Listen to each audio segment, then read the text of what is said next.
Assalamualaikum warahmatullahi wabarakatuh. Kami dari kelompok 6 akan menjelaskan tentang mengenai biaya tetap yang dapat ditelusuri dan biaya tetap umum. Berikut Anggota kelompok dari kami. Saya Adi Sutiono dan saya Adi Warsito. Samping saya ada Bangun Sugito. Saya Pradana Rahmanto. Saya sendiri Erik Gugo. Dan saya Dennis Ahmad Feruza. Berikut pembahasan kelompok dari kami. Ya, pertama-tama kita akan membahas tentang biaya tetap yang dapat ditelusuri. Di sini laporan laba rugi tersebut memiliki dua jenis biaya-biaya tetap yang dapat ditelusuri dan yang umum. Hanya saja biaya tetap yang dapat ditelusuri yang dibebankan ke segmen-segmen dapat laporan laba rugi tersegmentasi. Jika suatu biaya tidak dapat ditelusuri pada suatu segmen, maka tidak dibebankan segmen tersebut. Berikut pengertian tentang biaya tetap yang dapat ditelusuri. Biaya tetap ditelusuri adalah suatu segmen, suatu biaya tetap yang terjadi dikarenakan keberadaan segmen tersebut. Jika segmen tersebut tidak berlaku ada biaya tetap tersebut tidak akan pernah terjadi, dan jika segmen tersebut dihilangkan, biaya tetap tersebut akan menghilang. Contoh-contoh dari biaya tetap dapat ditelusuri. Yang pertama, gaji manajer produk Fritos Pepsi adalah biaya tetap yang dapat ditelusuri dari segmen usaha perusahaan tersebut. Contoh lain, asuransi kewajiban di Disney World adalah biaya tetap yang dapat ditelusuri pada segmen usaha Disney dari Disney Corporation. Sekian. Selanjutnya saya akan menjelaskan tentang biaya tetap umum. Biaya tetap umum adalah biaya tetap yang mendukung operasi lebih dari satu segmen, tetapi tidak dapat ditelusuri seluruhnya atau sebagian ke segmen manapun, meskipun suatu segmen dihilangkan. Tidak akan ada perubahan biaya tetap umum yang sesungguhnya. Contoh, gaji CEO General Motors adalah biaya tetap umum dari berbagai divisi General Motors. Biaya penerangan dan pemasaran Safeway atau toko grosir Kroger adalah biaya tetap umum pada berbagai departemen produksi roti, daging, dan sebagainya dalam toko. Biaya gaji resepsionis kantor yang dibagi bersama dengan sejumlah dokter merupakan suatu biaya tetap umum dari dokter-dokter tersebut.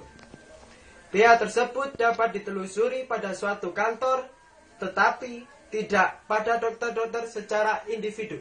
Sekian. Materi selanjutnya saya akan menyampaikan tentang mengidentifikasi biaya tetap yang dapat ditelusuri. Di sini pembedaan antara biaya tetap yang dapat ditelusuri dan biaya tetap umum penting dalam pelaporan segmen, karena biaya tetap yang dapat ditelusuri karena dibebankan ke segmen, sementara biaya tetap umum tidak.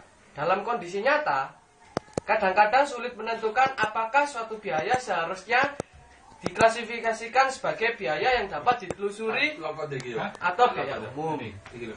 Kemudian, pada umumnya, untuk memperlakukan sebagai biaya yang dapat ditelusuri, biaya-biaya yang dapat menghilang sejalan dengan waktu jika segmen itu sendiri dihilangkan. Sebagai contoh, jika divisi produk konsumen dijual atau dihentikan, maka tidak akan peduli lagi untuk membayar gaji manajer divisi, sehingga gaji manajer divisi harus diklasifikasikan sebagai biaya tetap yang dapat ditelusuri dari divisi tersebut. Sehingga dalam membebankan biaya di segmen, kunci pokoknya yaitu berusaha untuk tidak mengalokasikan biaya seperti depresiasi, fasilitas perusahaan, dan lain-lain. Yang jelas bersifat umum dan akan tetap meskipun segmen tersebut masih ada atau tidak. Setiap alokasi biaya umum, segmen akan mengurangi nilai margin segmen yang menjadi panduan atau profitabilitas segmen jangka panjang dan kinerja segmen. Buku kundi rek. Selanjutnya saya akan menjelaskan mengenai penentuan biaya berdasarkan aktivitas. Di sini beberapa biaya tergolong mudah untuk diidentifikasi sebagai biaya yang dapat ditelusuri. Sebagai contoh, biaya periklanan, pasta gigi crash di televisi jelas-jelas dapat ditelusuri ke perusahaan kris itu sendiri. Kemudian situasi yang lebih sulit muncul pada saat suatu bangunan, mesin atau sumber daya lain digunakan bersama oleh dua segmen atau lebih. Sebagai contoh misalnya suatu perusahaan dengan berbagai macam produk menyewa gudang yang digunakan untuk menyimpan produk-produknya. Apakah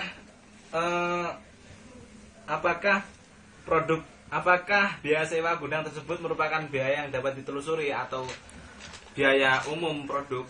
Maka manajer yang mengenal atau penentuan biaya berdasarkan aktivitas, biaya berdasarkan aktivitas, mungkin berpendapat bahwa biaya sewa tersebut dapat ditelusuri dan harus dibebankan ke produk menurut beberapa besar ruangan gudang yang digunakan produk tersebut.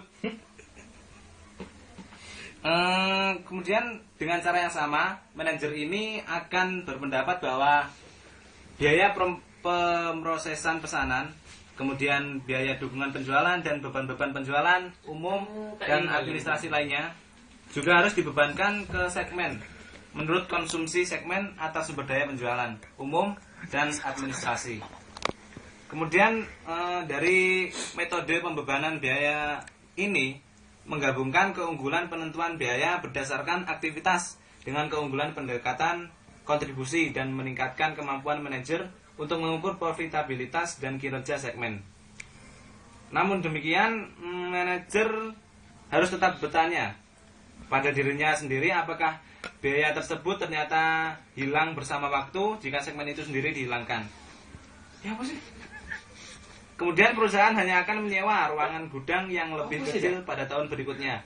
Akan tetapi, misalkan perusahaan memiliki gudang sendiri, maka tidak jelas apakah biaya gudang sebesar misalnya $20 misalnya itu akan betul-betul hilang jika pipa 18 inci tidak lagi diproduksi.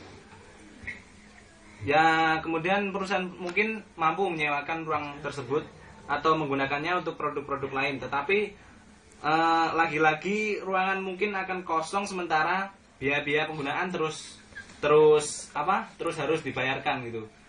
Ya, mungkin sekian penjelasan mengenai penentuan biaya berdasarkan aktivitas. Ya, selanjutnya saya akan menerangkan tentang biaya yang dapat ditelusuri dapat menjadi biaya umum. Biaya tetap yang dapat ditelusuri ke satu segmen mungkin saja merupakan biaya umum dari segmen lain. Sebagai contoh, suatu perusahaan penerbangan mungkin mengirim laporan laba rugi yang tersegmen yang menunjukkan margin segmen untuk penerbangan. Untuk penerbangan tertentu dari Los Angeles sampai ke Paris dengan pemilahan menjadi segmen kelas utama, kelas bisnis, dan kelas ekonomi. Perusahaan penerbangan tersebut harus membayar biaya pendaratan yang cukup lama karena di sini adalah perusahaan penerbangan tersebut harus membayar biaya tetap pendaratan yang itu adalah biaya yang dapat ditelusuri untuk penerbangan tersebut. Tetapi merupakan biaya umum segmen kelas utama, kelas bisnis, dan ekonomi. Meskipun kabin kelas utama kosong, seluruh biaya pendaratan harus dibayar. Oleh karenanya, biaya pendaratan bukan merupakan biaya yang dapat ditelusuri untuk kelas utama. Namun di sisi lain biaya tersebut diperlukan agar memiliki penumpang kelas utama, kelas bisnis atau kelas ekonomi. Jadi biaya pendaratan merupakan biaya umum dari ketiga kelas ini. Terima kasih, sekian untuk bab ini saudara-saudara. Terima kasih. Ya, teman-teman, yang terakhir adalah margin segmen. Margin segmen merupakan ukuran terbaik profitabilitas jangka panjang suatu segmen. Karena hanya mencakup biaya-biaya yang disebabkan oleh segmen tersebut. Jika suatu segmen tidak dapat menutupi biaya-biayanya, maka segmen tersebut seharusnya tidak dipertahankan. Kecuali memiliki dampak samping yang penting pada segmen lain. Margin segmen diperoleh dengan cara mengurangkan biaya tetap yang dapat ditelusuri untuk satu segmen dari margin kontribusi segmen. Ini menunjukkan margin yang tersedia margin yang tersedia setelah suatu segmen menutup seluruh biayanya. Begitu. Dalam pengambilan keputusan, margin segmen paling berguna dalam pengambilan keputusan-keputusan yang mempengaruhi kapasitas seperti menghentikan suatu segmen. Sebaliknya, seperti yang telah disebutkan sebelumnya teman-teman, margin kontribusi paling berguna dalam pengambilan keputusan yang berhubungan dengan perubahan volume jangka pendek. Seperti menentukan harga pesanan khusus yang melibatkan penggunaan atas kapasitas yang sudah ada. Terima kasih teman-teman, sekian dari saya. Wassalamualaikum. Sekian presentasi dari kelompok kami. Bila ada kurang lebihnya mohon maaf. Di sini gunung, Di sana gunung. Di tengah-tengahnya Pulau Jawa, Mahasiswanya bingung. dosennya juga bingung. Yang penting bisa ketawa. Hei!